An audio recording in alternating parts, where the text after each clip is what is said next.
Welcome to Spider-Man 2, where you need the power of two Spider-Men to take down a Russian masochist hell-bent on death, and a tentacle monster Japan dreams it could have.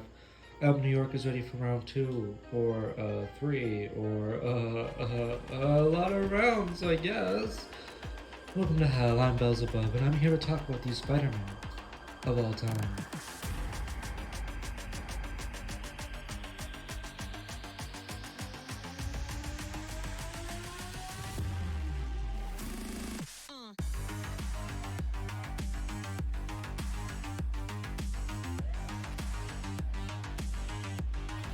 This is my power, my responsibility. I am Spider-Man. Meet Peter Palmer, a Spider-Man 10 years in the making who, well, gets pummeled like a child with an alcoholic father, or just your average citizen of America.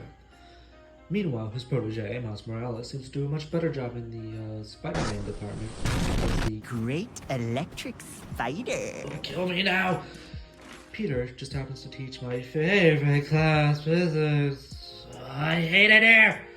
Only to be fired because the crazed sandbox decides to gain sentience and destroy half the city. I promise, this all makes sense. Peter, unfortunately being broke, jobless, and living in Westy, moves to Queens where it isn't $3,000 for a cupboard or just your average bedroom, and encounters his old friend Harry, who has mysteriously recovered from a terminal illness called Ligma, which not even his mom can handle. Harry persuades Peter to join the Emily May Foundation to quote-unquote heal the world. This won't end horribly at all with a slogan like that, right guys? Meanwhile, our guy, Miles Morales, with the exaggerated swagger of a black teen. has to write a college application. Trust me, I've been through that. It ain't that bad. And dealing with his mother's new relationship. It's okay, Jeff. You'll be remembered in all of our hearts. During this time, everyone's favorite Russian bodybuilder steps into the ring to find an equal to finally kill his tumor-filled, disgusting, gross, contorting body. As Kraven the Hunter captures superpowered individuals for sport, leaving many of Spidey's villains 6 feet under. You are deeply Miss Shocker, and if I would chase you to the ends of the earth. Kraven's Let Hunt causes a typical day in New York City, and it leads to Peter and Harry learning that Harry's cure is actually an alien symbiote that has a hard-on for Peter. In a near-death experience that makes my blood boil to my core, Peter gets his webby little hands on the thing, and quickly goes bonkers as he battles Godzilla's younger cousin throughout the whole city. Ha, Kirk Connors, more like my family left me. However, Kraven keeps pushing Spidey till he turns into Bully Lowenthal and almost ends Kraven's hunt. Permanently. Until Miles shows up and is like, "Hey man, you're not yourself." Alright. Miles helps get the suit off of him in a friendly and non-painful way. Peter then tries to destroy the symbiote's remains, and his formerly dying friend, Harry Osborn, decides enough is enough and turns evil. Ooh, and goes out on a rampage and gets a midnight snack. Hey, you know that slogan, right? What slogan? I'm feeling romantic.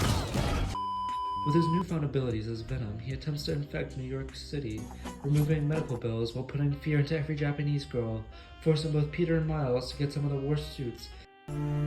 What the fuck are you wearing? It's time for a Miles Morales original, you know?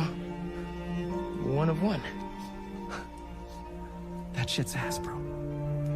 And giving them a beatdown that Jujutsu Kaisen fans love to see. Oh, yeah, MJ is here too, I guess. They're able to remove Venom off Harry, and he goes into a comatose state after starting a new ship on Twitter/X.com. Mr. Osborn, are you okay? You okay then? I'm gonna put some dirt in your eye. Okay. The aftermath leads to Peter taking a break from being Spider-Man and trusting Miles to take his place, with the rest being sequel bait. Ooh, Green Goblin. Ooh, Carnage. Ooh, Doc Ock. Ooh, Cindy Moo. Wait, what?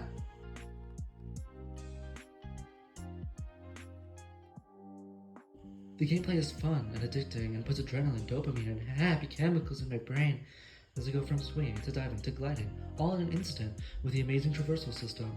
With the combat just as fun as the other spam I can create with gadgets and a wheel of utter chaos. Mixed with my combat abilities, I can bring beings to the brink of death without questioning my morality. My favorite being kick-slamming someone till they gain 50 new orifices, or just permanent brain damage, the Batman way. By far one of my favorite parts of the game besides turning into a cubet random. Okay.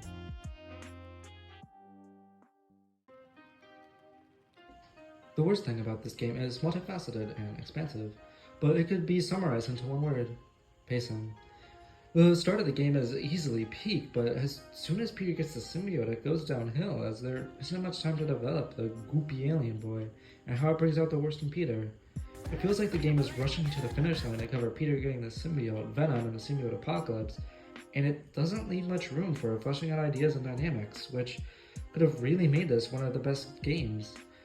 Blaming Peter's actions on a symbiote feels like a cop-out rather than developing Peter and his relationships and showing him dealing with and working on his repressed emotions of trauma, guilt, loss, and not being enough, and escapism through his job. This could additionally be said about MJ as Scream, as she and Peter could have talked about their relationship and grown stronger as a couple. And while I know this is already in the game, I wish it was expanded upon more and really went into depth to really show who these characters are and bring more life to this world and to who this interpretation of Peter really is. Some of the best symbiote stories typically have the symbiote using emotions already present in Peter and just bringing them out. It's all Peter in the end, and it isn't the symbiote causing it, and I feel like they kind of missed the mark a bit here. Additionally, Kraven and Peter's dynamic should have been expanded more to show Kraven's strength in a battle of their different ideologies and show how over time Kraven has broken Spidey's ethics and morals due to his intensity and presence, or at least getting close to. Kraven is definitely the best villain in the game, like 100%, and I wish we could have got to see more of Spidey facing the greatest hunter before Kraven took 19 inches of venom. Furthermore, fleshing out Harry after the first 1/4 half of the game would have done so much better in developing him into a truly horrifying villain who could have known Peter's ins and outs. This could be done with more interaction between him, Peter, and maybe his father.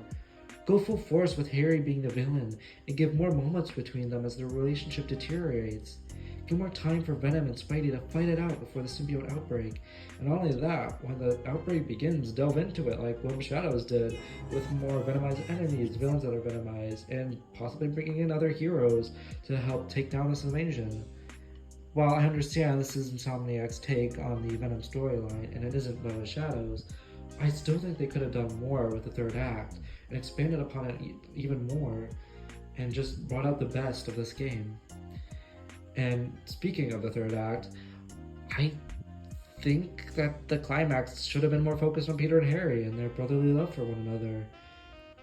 Like, similar to the first game and its emotional climax between Otto and Peter, which I still think is amazing and made me fall so much in love with the first game. Because that ending fight is just amazing. And I feel like the ending for this one wasn't really that. It was more so just like a big action set piece, just to be like, wow, Venom has wings. Wow, look at Miles go. Whoa, Anti-Venom, look at him go.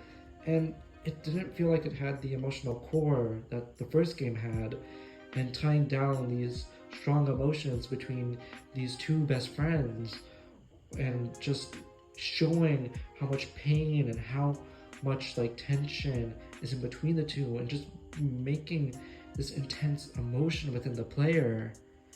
And I think that's ultimately what hurts the game, because I just wish they expanded more on this, and I would love to expand even more on this and my thoughts on Spider-Man 2 and what it could have done better, but I don't want to make an hour-long video.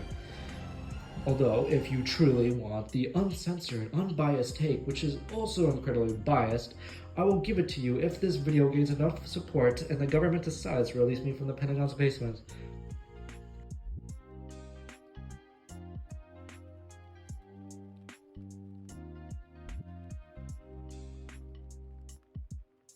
Spider-Man 2 is a good game, but it's not a great game, and it misses out on becoming one of the best symbiote and Spider-Man stories ever, and it fails the mark for me. And I feel like the first game told a better story about Spider-Man and Peter Parker. However, as of now, it stands as the Spider-Man of all time in the video game, and it will probably stay that way until the devs at Insomniac refine their cooking or inject enough drugs into my system to make me enjoy every inch of this game. But till then, I hope you all have a great day, and I'll see you all around.